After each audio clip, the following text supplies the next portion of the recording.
Hi guys! Welcome back to my channel, Cooking Ina's Kitchen. Kumusta kayo mga kakuking ina, kakuking ama, kakuking anak, at kakuking ina niyong lahat? So right now, I decided to do a video for my year-end thoughts. So I actually prepared 30 questions for this segment or for this episode or for this video. My Christmas hindi pa to year end. Hindi pa to year end thoughts because I'm still planning to come up with another video for my 2021 expectations. What do you call this? Thoughts nga din. So this is going to be my ano lang naman for Christmas. So I have collected some questions from some people and also questions that I want to ask myself and ano yung thoughts ko for 2020. So for the first question that we have for today is, my question for myself ay, what is the most important lesson you learned this year? So I already have my quick answers also, tapos if further explain ko na lang if it needs to be explained. Ano yun? Okay, so the most important lesson that I learned from 2020 is the uncertainty of life. Like we really never know what is going to happen to us in any given time. So I learned the lesson of living in the now. Express your love to your family, friends, and loved ones the moment you wake up. Let them feel how important they are to you because anything can happen in a split second. So yun yung lesson na natutunan ko for 2020, that life is so uncertain, everything is so uncertain. So if you have the chance to say how much you love the person you're with, how much you love your family, how much you love your friends, wag na tayo mag-hesitate. Kumbaga sabihin na natin because we never know until when tayo or until when yung mga loved ones natin na nandito pa rin sa mundo, 'di ba? Number 2, what is the best thing that happened for 2020? So the best thing that happened to me this year, despite the pandemic, is I still have work. And I'm very thankful. So yun yung best thing na nangyari sa akin sa 2020 because not all people or even globally maraming nawalan ng trabaho, maraming nawalan ng business, maraming nawalan ng racket. But I'm very, very thankful and it's a good thing that happened to me in 2021 that I still have work and I'm very thankful for that. Number 3, what challenges did you overcome? So I was able to overcome anxiety and depression brought about the pandemic. I decided to do a workout routine, make myself busy with a lot of stuff. Like I went back to doing the crochet. I started playing the flute again and I was able to clean some of the clutter in my room. So yun yung mga challenges na I was able to cope up, I was able to overcome during the pandemic because I have been very honest with you guys during my videos, my past videos during the lockdown, during the pandemic, that I really went through anxiety and depression for 3 weeks. And talagang pinanlabanan ko siya. That's why I decided to come up with new hobbies. I come up with doing the workout, the bar workout, and it really helped me. It really helped me a lot. Okay, so number 4 question. What new skills did you learn? New skills that I learned during the pandemic was the proper way to conduct online class. Some technical stuff that I should learn to be able to run the video call. I was able to enroll on a free online classes and training conducted locally and receive certificates for it. So yun. So ano ba yung mga new skills na natutunan ko? Sa ayat sa gusto ko, kailangan ko matutunan yung online skills, conducting online class. Yung ito, Zoom, what else? Yung mga Google Meet, Google Classroom, and those stuff, talagang inaral ko talaga because ito yung trabaho ko. This is going to be part of my job. This is going to be part of the new normal in teaching.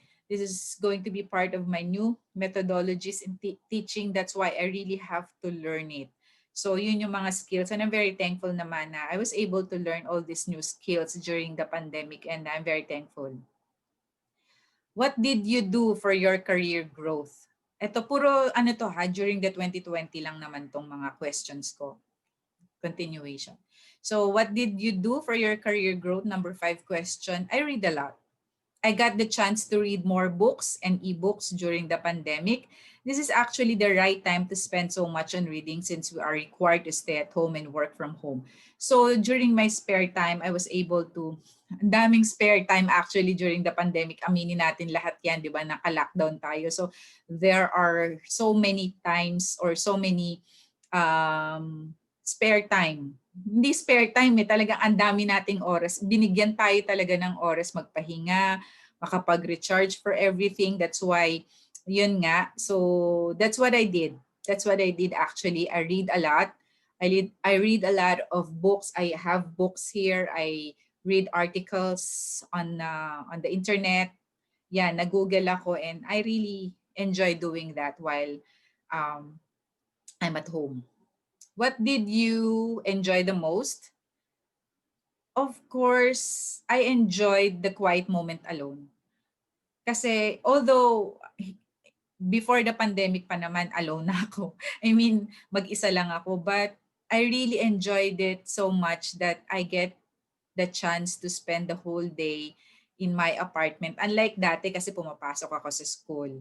Minsan 12 hours ako nasa school. Aalis ako ng before 8 o'clock. Dadating ako dito sa apartment 8 o'clock or past 8. And then very, very limited or konti na lang yung time ko to spend some time for myself. Andun yung kailangan ko mag-skincare, kailangan kong mag-meditate and mag-ritual before ako matulog. So very limited yung time ko before the pandemic para sa alone time. Minsan kasi even on Sundays, Saturdays and Sundays, I still have work. So, ayun, hinanap ko yung time na talagang I get the chance to spend the whole day alone. Hawak ko yung oras ko. I can do a lot of stuff. I can, move around and, do whatever I want during my alone time. And I really enjoyed it. I really enjoyed being alone so much. What was your favorite moment? Of course, my favorite moment is when I do my meditation and ritual. I feel the serenity and calmness of being alone, and I get to recharge my energy every time I do it. So yun, yung aking pinaka-favorite part of being alone, or yung aking alone moment or alone time, is during the time that I do my ritual and meditation, because after I do that, nare-recharge talaga ako. I mean, I feel so recharged. I feel so energized after doing those. So number 8, how did you have fun? I actually started new hobbies like crocheting, like what I've mentioned a while ago. I talk a lot with my friends also and family via video conferencing, and it's fun talking with the people you love dearly. So yun yung mga fun times talaga na-enjoy ko kasi I get to talk to my family and friends on a regular basis. Well, actually not on a regular basis, but andyan lang sila every time. Parang lahat tayo naging available for calls, naging available for video calls during the pandemic. Parang pag hit mo pa lang sa messenger or pag dial mo pa lang sa telephone, everyone can answer because everyone is at home, di ba? What new habits did you start? I started the habit of working out. Yun nga din yung sinabi ko sa inyo. I started with the 10 minutes bar workout and then 15 to 20 minutes. I also into hula hooping and I enjoyed it so much. So yun, aside from doing the bar workout, I was able to enjoy then yung hula hoop. Although lately, hindi na ako nakakapag-hula hoop, hindi na ako nakakapag-bar workout. I promise myself na this 2021, lalagyan ko talaga ng schedule ang aking workout. Even if 10 to 15 minutes lang yung workout, that would really do something. That's a lot already for me. Excuse me. What are you the most proud of this year? I'm still alive and healthy and I'm very proud of it. Kasi aminin natin, nakakalungkot man, maraming hindi nagwagi nitong taon na to. Maraming sumakabilang buhay because of the COVID. So I'm so proud and happy that I'm still alive. Number 11, what did you learn about yourself? I learned that I can also be resilient at times, especially when I really need to be. I can be patient and realize that I have to let go of some things that I do not have any control of. So yun, isa yun sa natutunan ko. Akala ko I cannot be resilient because I'm very impatient person. Talagang um, marami akong napaka-impatient ko. I want result immediately, but because of the uncertainties brought about the pandemic, I learned that I can also be resilient at times when needed. And it's not a bad thing. It's actually a good thing for me that I have learned those um, uh, characteristics, if I may say so. So yun. How did you live by your core values? I still have to live up on my core values of being positive at all times. There is nothing else left to us during the pandemic but hope and positivity. So I still live up to my core um, values of being positive at all times. Kasi feeling ko, that's all we have. That's all actually we have right now, hope and positivity. And kung hindi pa tayo maging positive sa mga bagay-bagay, 'di ba? So it's really very difficult. How did your relationships, family, friends, work evolve? We had a chance to talk on a daily basis, something that we never do before the pandemic. So it evolved to having a busy lives individually to setting a time to be together on video calls on a regular basis. So yun yung sinasabi ko kanina. Before the pandemic, we have our own time. We have our own lives apart from each other. So during the pandemic, nasa bahay lahat. So even if it is parang hindi naman scheduled, you can immediately call your family or friends, and yun, they're able to answer you immediately because everybody's at home, everybody's even if they are working nasa bahay, you can reach them immediately. So that's something na natuwa talaga ako. So ayun, umandar yung aking cellphone. Number 17 na number 14 tayo, no? So, number 14, what was the best decision you took? The best decision that I ever made was to let go of the relationship that I believe is already dysfunctional. The problem may have been on my side or to the other person. I honestly do not know. What I know was it really has to end. So during the pandemic, I have decided to, let go of a certain relationship. I don't wanna, you know, further explain about this, but this is this is something na I just want to keep for myself. Basta yun, sinagot ko lang yung sarili kong tanong, di ba? So, number 15, how did you fail? So, paano daw ako nag-fail? With regards to the failed relationship, maybe I was not totally healed yet and I decided to go on with it, causing more complications than resolving issues. So, it was a long process. It was a cycle in the relationship that I had. So I thought for a while I was totally healed and I just, decided to go on with the relationship even if I am still broken. Tapos instead of resolving the issues, it became more complicated. So we just decided to, let go of the relationship para wala nang problema. Number 16, what got in the way of your success? I honestly do not mind anything that really go on my way to being successful. I always make sure that I do the right thing as possible so I can easily achieve my goals and become successful. But if it's the other way around, I simply accept it because maybe it's not the right time for me yet. So yun, kung may mga what do you call that? May mga balakid sa aking pagiging successful for a moment. Hinahayaan ko lang. Ayokong kontrahin. I learn to, go with the flow. Um, I learn not to parang, what do you call that? Um, I'm learning the art of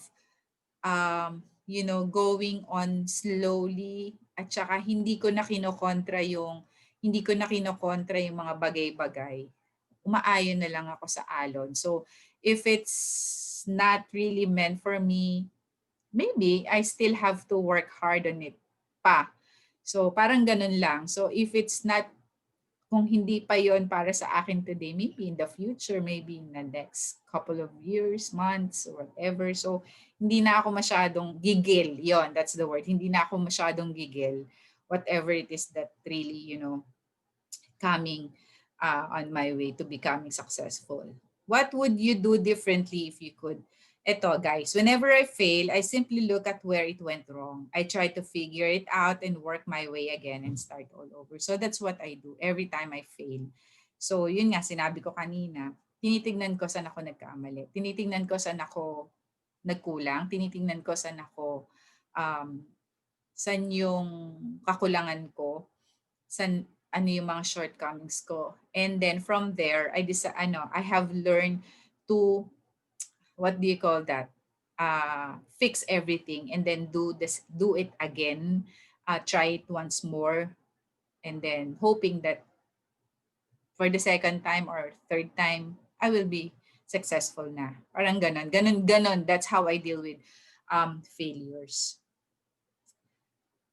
How are you different than a year ago? I guess I am becoming more mature as I get older. Of course, I have to become mature, no? So comparing myself a year ago, I guess I have more wisdom now and get to think logically and try to avoid being too emotional. So there are there there are times na talagang I become so immature.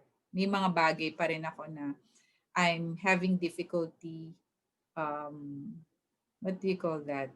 I'm having difficulty adjusting, most especially when it involves my emotions. Kasi napaka-reactive kong tao, di ba? So I'm very, very reactive and that's really something na I have to avoid. I have to, lessen. Sabi ko nga kanina, na nasubukan ko na maging resilient, yung parang deadma lang, yung parang accept mo lang kung ano yung dumadating and then gusto ko yun. Gusto kong maging ganon. I want to practice more of that in 2021. Para na rin sa akin yun. Para sa akin din naman yun. Okay, so for number 19 na tayo guys. Madami-dami to guys ah. What did you do for your physical and mental health? Ito, naulit ko na, natanong na rin to eh. For my physical health, I decided to do a workout routine like the bar workout. On my mental, I decided to read more and do regular meditation to keep myself sane at all times. So yun naman din ang ginawa ko. Sa physical ko, I do workouts and then sa mental ko, I read a lot. Number 20, who or what had the biggest impact on your life this year? The person I was with for 6 years and now it's over. There was a big impact and I'm currently still working on how to let go of the memories and move on. So the person that really has a big impact in my life was the person I was with for 6 years and now it's over. Yun nga, inulit ko lang. um, I'm learning the art of, letting go. Wala nang masabi. So what did you let go of? Ito kasunod talaga ng question, the relationship and the bad memories. Of course, I let go of the relationship already and the bad memories. I'm keeping the good memories na lang. What were the most useful resources you had? Of course, my laptop because I always use it on my job, my mobile phone because for, taking photos and videos, and my internet connection. That's the three major or most important resources I have right now. What are you thankful for this year? I'm very thankful for my good health, my loved ones good health and the job that I am able to keep despite the pandemic. And there are a lot of things that I am very grateful for. So marami yan. Kung iisa-isahin ko, siguro abutin tayo ng mga 3 oras or maybe 24 hours. So sobrang dami kong dapat ipagpasalamat sa Diyos. And I'm very, very thankful for, you know, for the one na more powerful than myself, of course. Thank you very much for all of this. Okay. Um, what did you leave unfinished? There are still a lot of pending projects for 2020 and I plan to finish it all this coming 2021. Marami pa ako naiwanan sa 2020 ng mga projects. So I still have to continue doing those. And yeah, naka-line up na siya and I already have listed down, yun nga, yung mga dapat kong tapusin. What was the best compliment you received? Ano ba? I look so young. I look so young on my age. So yun yung the best compliment na nare-receive ko every time. Every time talaga. If you were to talk about this year like a story, how would you write it? For me, 2020 is a year of living in the present moment, meaning we should express love to our loved ones every day, be thankful every morning that you wake up and find time to be kind every day. So nasabi ko na rin naman to kanina. So if I were to write a story about 2020, it's about love for your family, expressing them how much you love them every single day because life is so uncertain these days. You never know. You never know actually. We never know kung kailan tayo kukuhanin or kung kailan kukuhanin yung mga loved ones natin. So might as well express our love for them as often as possible and be kind. Although it's very difficult to do. So last 3 questions. How do you describe this year in 3 to 5 keywords? Number 1, uncertainty. Number 2, rejuvenation. Number 3, restoration. And number 4, relationship. Uncertainty because there are a lot of uncertain things that happen during this pandemic. Restoration, rejuvenation. I'm referring to the world. I'm referring to the earth. I believe that the earth or the world is actually going through rejuvenation. Okay? And then rejuvenation and restoration. Okay, so number 4, relationship. It really 2020 really talks about relationship, not just your relationship with your boyfriend or girlfriend, better half or whatever, but your relationship with your family, with your friends, with everybody as a whole. So it's really something. That's the 4 keywords that I have thought of to describe this year. What energized you? What drained you?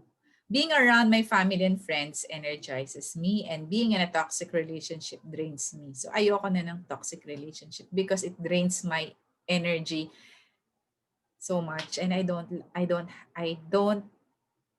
like it. How kind were you to yourself? So much. And then last question, what advice would you give your last year self? So this is my advice for myself. Dear self, I hope you learn to forgive more sincerely. Realize that people deserve chances, especially if they are showing you ways how sorry they were and trying to make up on you.